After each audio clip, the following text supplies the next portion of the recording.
Okay, so we want to welcome everyone today. Here we are at the Lake Forest Animal Hospital in the thriving metropolis of Gaithersburg, and we're going to do a little experiment today, which people always wonder about, and that's how hot can it get inside of a car before it's not safe for a pet, or for that matter, for a person. So what we're going to do today is I'm going to get inside this wonderful car behind me that's got the AC running, that feels really good, and we're going to see how long it takes before the conditions in this car become unbearable. The windows are all down about an inch, which is what people typically do when they leave the car with a pet in it. It's about 90 degrees. It's a nice breeze blowing. It doesn't feel bad at all out here right now. This is something that's comfortable. So let's go to the cooking chamber, shall we? Alrighty, welcome. So we just got into the car. It's 93 degrees right now, and that temperature got there pretty quick once we opened these doors to get in. I'm 57 years old. That's the equivalent of about an 8-year-old dog. That's just to give a reference. The younger you are, the more able you can handle this type of stress. The older you are, the way less able you can handle this. So we're going to go ahead and close the door. My owner just went to go and do a quick errand inside of Costco or something along those lines. So we're going to see what kind of temperature increase we get here. Let's see. It's now 94 degrees. It's 2:53 p.m. So here's where we're starting. Ready? All right, can you get? Okay.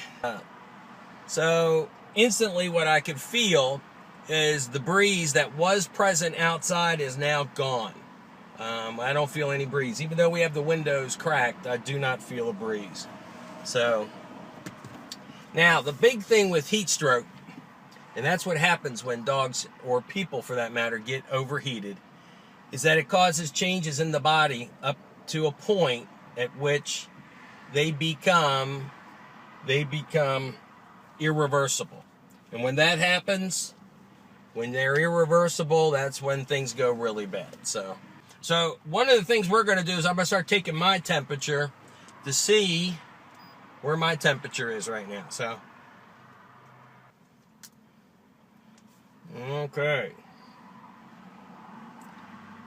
So the average person's temperature is about 98.6, right?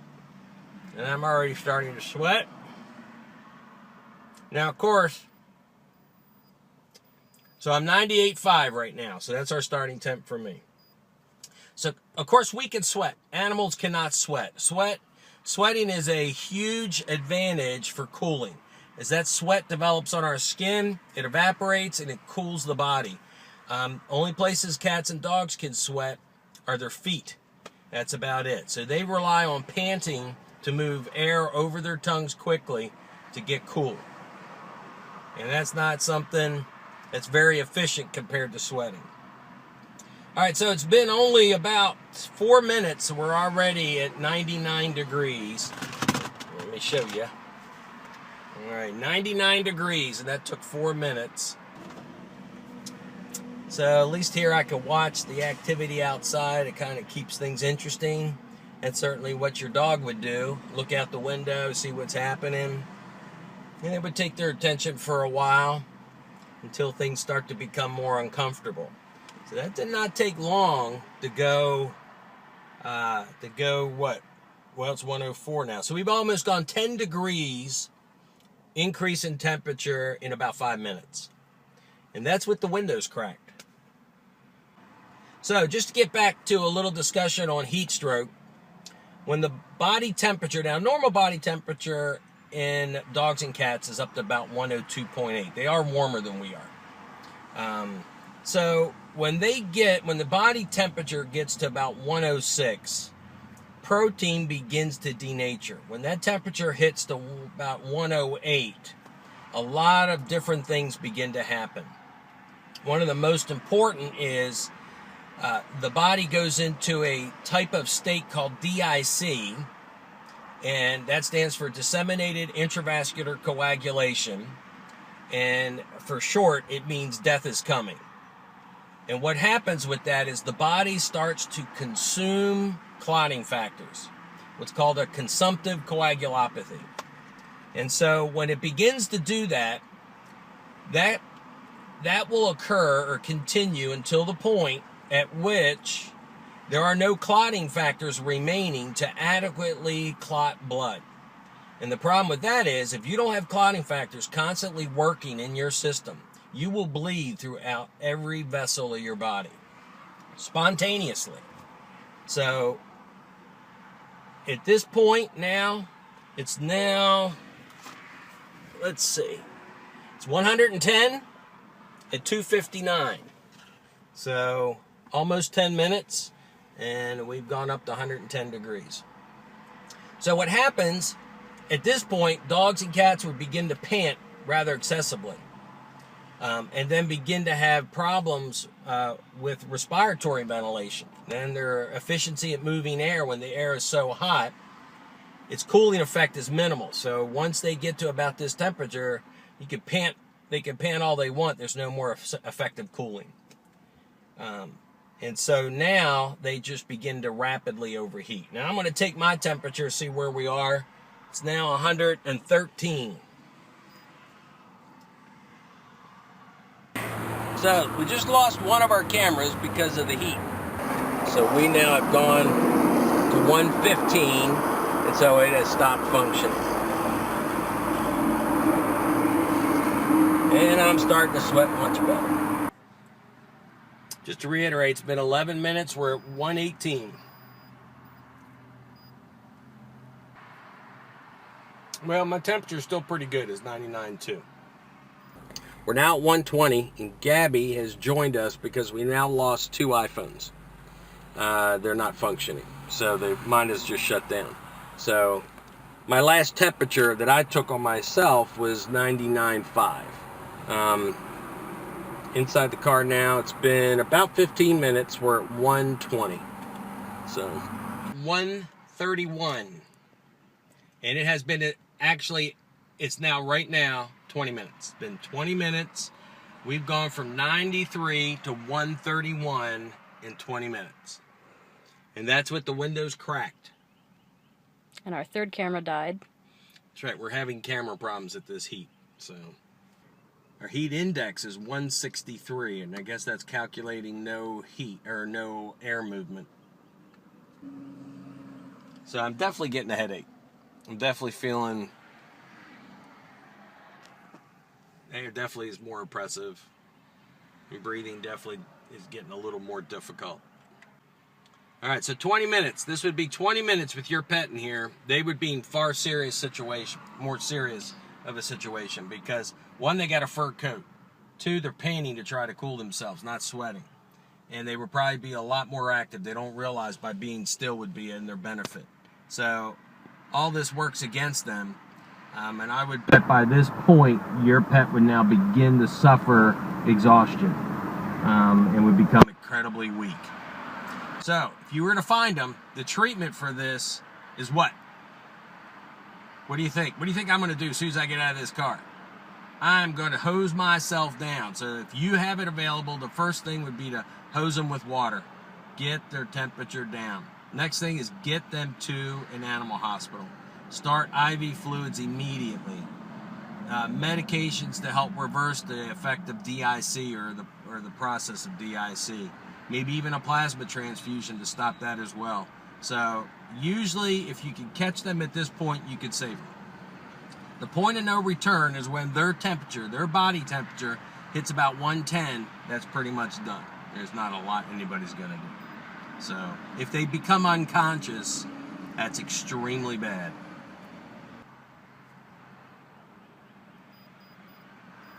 Great, it says hi.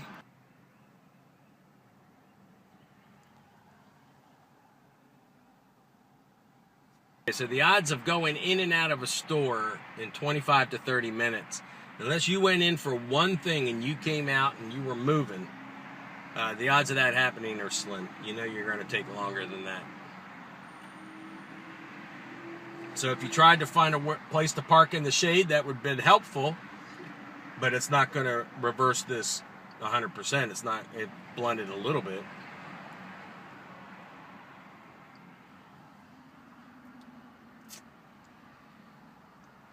Yeah, definitely getting a headache. All right, our thermometer's failing.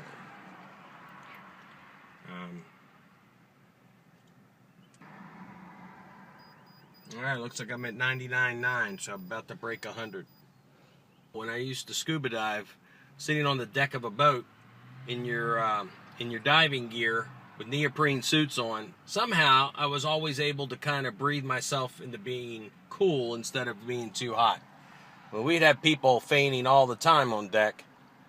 So our instructor taught us how to actually do a breathing exercise to kind of keep your body temperature down. I think I do that now automatically. So remember, a dog's not going to do that. They're going to be in here jumping up to try to get out, jumping around, going from seat to seat, getting excited if they see anything outside. That's not going to happen. We're now at 138. I didn't think it would get this hot in here. I can actually feel air leaving the inside here. I think we'll quit when we get to 140. There's no reason to tempt fate here. But see, I know my dogs at this point would be getting more panicky. They wouldn't be getting settled down. They wouldn't be getting quiet. I don't even know if you could train a dog to do that. But the more muscle movement you'd be doing, the more heat you'd be generating. You ought to do that as an experiment sometime. Take your body temp after you work out and see where it is. Many times you're easily around 100, 101. Of course, depends on how stressful your workout is. What would you normally be doing at this time of day? Well, right now we probably would be finishing up a surgery or two. A very nice surgical suite that has a temperature of probably 72 degrees. 73. That's half what it is in here. That's right. All right, we're holding. Seems to be holding at 138. We're now at 30 minutes. So 138 degrees at 30 minutes. I don't know if we're getting any hotter. I think we peaked. Lost my thermometer. Oh, no, look at that. 139. Oh, yeah. Look at that. I'm sweating like a hog. I didn't realize it, but I am sweating pretty good. So what animals can sweat? Huh? How about that one? Does anybody know? There are some animals that can sweat. And of course, they would be a little bit better able to handle the heat. I bet you Miss Julie's going to ask me that question. She's going to want to know. All right, looks like 139, but at 140 we're gonna quit. So we're now at 32 minutes. So this temperature in this car would not be friendly at all to a pet or a baby. A baby would do the same thing. They would begin to get more restless and move around and maybe even thrash around. So at some point, seizuring would be a possibility. Collapsing, becoming unconscious eventually. And then at that point, the body temperature is probably way too high. At that point, we're also at the point of no return. Even if you then treat that patient, at that point, the chance of success is very minimal. So the key is catching them early. First thing you do, douse them with water. Get their body temperature down. And this camera that we're using just put up a little exclamation point, so it must be getting a little too hot to run. And we're at 139 still. Doesn't look like oh no, Eric, we hit 140. 140, woohoo! 140 took about 33 minutes to do 140. So I can only assume if we stay in here in the present condition, we would probably get 4 or 5 degrees more. Now, at 140, a dog pretty much would have no chance. I would give them maybe 10 minutes at this temperature before they would be unconscious or having a seizure. So what do you think, Gabby? Keep at it, or? I don't think there's any reason to tempt fate. You know I hate to lose. I know you do. I really hate to lose. Losing here is dying, though, so. Nah, let's call it. That's it. All right. That's it. Oh my goodness. Oh, that feels good. That feels way good. just cracking that door. Oh, let me do a final temp.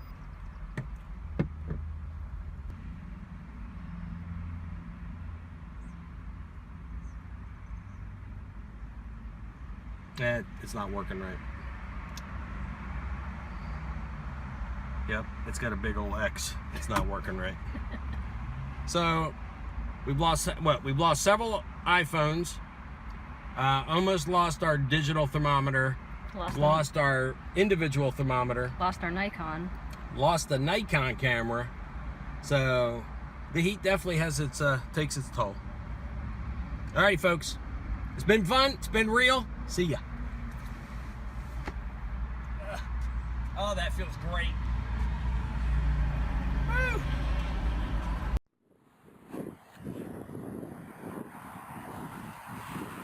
Alright, looks like my staff is dying to drench me. I sense a little bit of animus and anger here. All I do is try to take care of them. But